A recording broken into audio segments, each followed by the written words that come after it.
मातृभूमि न्यूज, मातृभूमि की आवाज, मातृभूमि के लिए। જામનગરમાં કોંગ્રેસ દ્વારા પૂર્વ વડાપ્રધાન સ્વ ડોક્ટર મનમોહન સિંહજીને શ્રદ્ધાંજલિ પાઠવવામાં આવી.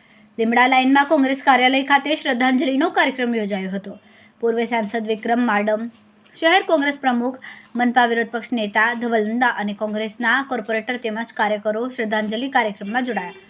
92 વર્ષની વયે પૂર્વ વડાપ્રધાનનું થયું છે અવસાન. 2 વખત દેશના વડાપ્રધાન રહ્યા મનમોહન સિંહજી. યુપીએ સરકારમાં મનમોહન સિંહજીની સાથે જામનગરના પૂર્વ સાંસદ વિક્રમ માડમને કામ કરવાનો મોકો મળ્યો હતો. Reporter Hiren Gandhi, Matrubhumi news, Jamnagar. ખૂબ જ ટૂંકા સમયમાં માતૃભૂમિ ન્યૂઝ ઓટીટી પ્લેટફોર્મ અને મેગા સિટીમાં કેબલ નેટવર્ક સાથે જોડાઈ જશે. તો જોતા રહો માતૃભૂમિ ન્યૂઝ.